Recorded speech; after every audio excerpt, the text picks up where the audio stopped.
Altså, der er mange terapeuter, som er lidt berøringsangste med rigtig voldsomme traumer,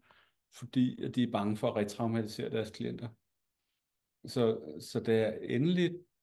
fik sat spot for mig selv og i min praksis på det her emne med traumer, skrev, jeg arbejder med traumehealing, så kom der rigtig mange klienter ind, som faktisk havde gået i terapi i mange år, og som på en eller anden måde var lykkes med at gå altså om den varme grød med at tage nogle bestemte, rigtig traumatiserende situationer op. Og jeg tror, hjulpet lidt af deres terapeuter, fordi nogle terapeuter simpelthen er lidt bange for at komme til at spørge ind til noget, hvor der vælter for mange skeletter ud af skabet, og så hurtigt over til et safe place. Men så er der også ting, som klienter har oplevet, som aldrig rigtig kommer frem.